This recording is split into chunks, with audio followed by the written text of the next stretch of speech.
নমস্কার বন্ধুগণ, নতুন পর্ব দেখার জন্য তোমাদের সবাইকে স্বাগত জানিয়ে আমি চলে এসেছি একটা নতুন ভিডিও নিয়ে। বাঙালিদের অতি প্রিয় খাবার হচ্ছে মাছ, তাই কথাতেই আছে মাছে ভাতে বাঙালি। তাই আজকে আমি তোমাদের সামনে শেয়ার করতে চলেছি পুঁটি মাছের ঝাল রেসিপিটা। এত সহজভাবে আজকে করে দেখাবো, এই পুঁটি মাছের ঝাল যারা খাবে তাদের মুখে কিন্তু লেগে থাকবে। আর কোনো রকমভাবে সর্ষে বাটা দিয়ে করলে পরে অনেকের যে অ্যাসিডিটির প্রবলেম হয় কোনো কিছুই কিন্তু হবে না। তার জন্য যে প্রসেসটা অ্যাপ্লাই করব সেটা তোমরা মন দিয়ে দেখতে থাকো।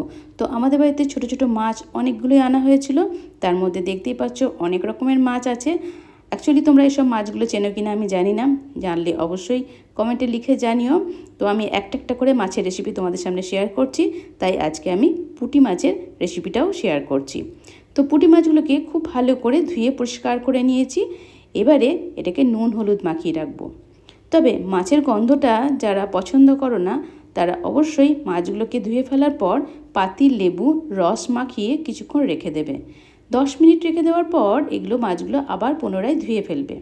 তারপর এই নুন হলুদটাকে খুব ভালো করে মাখিয়ে রেখে দেবে 10 থেকে 15 মিনিট। তারপরে কিন্তু মাছগুলোকে ভাজতে হবে, আর নুন হলুদটা যাতে ভালো করে মাখানো হয় সেই দিকেও খেয়াল রাখতে হবে। এবারে আমি এখানে 2 চামচ পরিমাণের গোটা সর্ষে নিয়ে নিয়েছি, কালো সর্ষে। এটা একটু ভিজিয়ে রাখলাম, পরে আমি শিলপাটায় বেটে নেব। এদিকে গ্যাস অন করে কড়াই বসিয়ে দিয়েছি। কড়াইয়ের ভেতরে বেশ কিছুটা পরিমাণে সর্ষের তেল দিয়ে দিয়েছি। দেখতেই পাচ্ছ বন্ধুরা, অনেক রকমের রান্না কিন্তু আমি একসাথেই করতে থাকি, তাই সেটাও তোমাদের সামনে শেয়ার করে দিলাম। তো এই যে তেলটা গরম হয়ে যাওয়ার পর তেলের মধ্যে দিয়ে দিলাম 1 চুটকি নুন।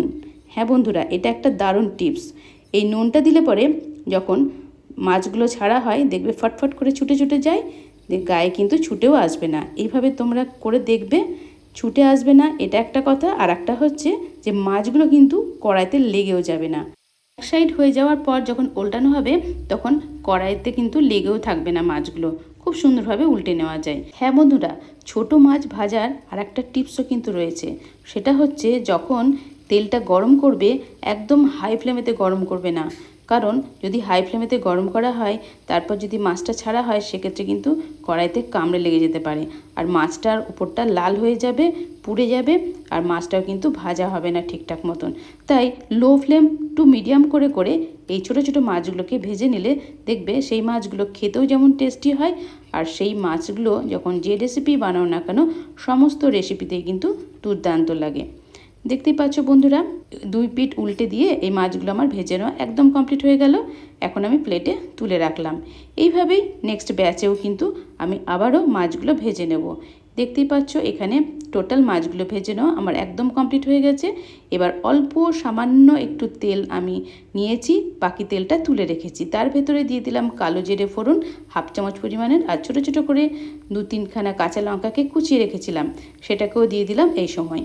আর একটা টমেটোকে খুব ছোট ছোট করে কুচিয়ে নিয়েছি, সেটাও এখন দিয়ে দিলাম। কালো জিরে কাঁচা লঙ্কার তেলে দেওয়াতে বেশ সুন্দর একটা গন্ধ বেরোবে।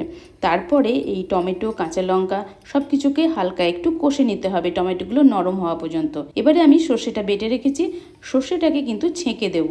কখনোই কিন্তু খোসা শুদ্ধ সর্ষে আমি এর ভেতরে দেব না। খোসা ছেঁকে দিলে পরে যাদের অম্বল বা অ্যাসিডিটির প্রবলেম আছে তাদের ক্ষেত্রে কিন্তু খুবই ভালো, তাদের অ্যাসিডিটির প্রবলেম হবে না।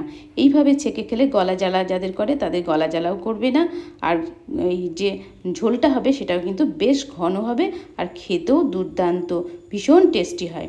তো এইভাবে তোমরা করে দেখবে আমার প্রসেসে, দেখবে এই ঝাল মাছের ঝাল অসাধারণ লাগে খেতে। দেখতেই পাচ্ছ বন্ধুরা এই যে খোসাগুলো, এবার এগুলোকে আমি তুলে ফেলে দেবো। চাইলে তোমরা গাছের সারও করে নিতে পারো খোসাগুলো দিয়ে। এবারে এই ঝোলটাকে আমি ভালো করে একটু নেড়ে চেড়ে দিচ্ছি। যেরকম ঘনত্ব রাখবে তোমরা সেরকম জল অ্যাড করবে। আমি 1 কাপ পরিমাণে জল দিয়েছি। এবার এর ভেতরে নুন হলুদ আর অল্প সামান্যতম 1/2 চামচের কমও একটুখানি চিনি দিয়ে দিলাম। চিনিটা দিলে ক্যারামেলাইজ হয়ে গেল, খেতেও টেস্টি হয়, মানে টেস্টটার ব্যালেন্স হয়ে গেল। তো এখন আমি খুব ভালো করে নেড়ে চেড়ে বেশ ভালো করে ফুটিয়ে নিলাম। এখন একটু ফ্লেমটাকে আমি মাঝারি করে দিয়েছি। খুব ভালো করে ঝোলটা ফুটে যাওয়ার পরে কিন্তু ভেজে রাখা মাছগুলো এবার একটা একটা করে দিয়ে দিচ্ছি। মাছগুলো দেওয়ার পর কিন্তু আর বেশিক্ষণ ফোটানো যাবে না, হালকা কিছুক্ষণ ফুটিয়ে নিতে হবে। মানে গ্যাসের ফ্লেমটাকে একদম কমিয়ে দিয়েছি আমি এখন। তারপর এই মাছটাকে মিনিট খানেকেরও কম আমি এটা ফুটিয়ে নেব, তাতেই কিন্তু আমার এই মাছের রেসিপিটা একদম কমপ্লিট হয়ে যাবে। আর 2-4 বার নেড়ে চেড়ে দিলাম।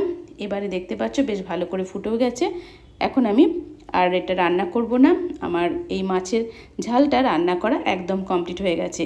এবারে কয়েকটা জিনিস অ্যাড করতে হবে, যার ফলে এর টেস্টটা কিন্তু আরও বেড়ে যাবে। এখানে দিয়ে দিলাম কাঁচা সর্ষের তেল। অবশ্যই কিন্তু সর্ষের তেলটা মাছের ঝালে অ্যাড করলে খেতে কিন্তু অসাধারণ লাগে। কারা কারা মাছের ঝালে সর্ষের তেল খাও অবশ্যই কিন্তু কমেন্ট করে লিখে জানিও। আর যে জিনিসটা না দিলেই নয় সেটা হচ্ছে ধনেপাতা। ধনেপাতা দিলে তার টেস্ট আরোই বেড়ে যাবে। তো অল্প একটু ধনেপাতাকে এভাবে কাঁচি দিয়ে কুচিয়ে আমি এর ভেতরে দিয়ে দিলাম। তো কমপ্লিট হয়ে গেল আমার রান্নাটা। এদিকে আমি মুড়ি ঘন্ট করার জন্য যে মুড়ো আছে, এটা মুড়ি ঘন্ট হচ্ছে, ওদিকে ভাত হচ্ছে, আর এখানে মাছের ঝাল হচ্ছে। আরও বেশ কয়েকটা পদ আছে, সেটাও রান্না করে নেব পরে। এবার আমি গ্যাসটাকে অফ করে দিলাম। এবার তোমরা দেখতেই পাচ্ছ মাছের ঝালটা কিন্তু বেশ ভালো রকম মতন হয়ে গেছে, আর ঝোলটা অল্প রেখেছি। এই যে দেখতে পাচ্ছ কতটা লোভনীয় হয়েছে, খেতে কিন্তু ফাটাফাটি হয়েছে। আর এই গরম গরম ভাতের সাথে এই মাছের ঝাল খেতে অসাধারণ লাগে। তোমরা আমার এই প্রসেসে তোমরাও বানিয়ে একবার দেখবে, তোমাদেরও কিন্তু ভীষণ ভালো লাগবে। আর যাকে খাওয়াবে সে কিন্তু তোমার সুনামি করবে। আজকের এই টেস্টি মাছের ঝালের রেসিপিটা তোমাদের যদি ভালো লেগে থাকে তাহলে অবশ্যই লাইক, কমেন্ট এবং অনেক শেয়ার করে আমার পাশেই থেকো। যারা নতুন বন্ধু আছে অবশ্যই আমার চ্যানেলটিকে সাবস্ক্রাইব করে নোটিফিকেশন ডান করে আমার পাশে থেকো। নেক্সট টাইম চলে আসবো আরও নিত্য নতুন ভিডিওর সাথে। তোমরা বাড়িতে থাকো, সুস্থ থাকো, নিজের খেয়াল রেখো, পরিবারের খেয়াল রেখো, আর আমার ভিডিওর সাথেই থেকো। Tata, bye bye.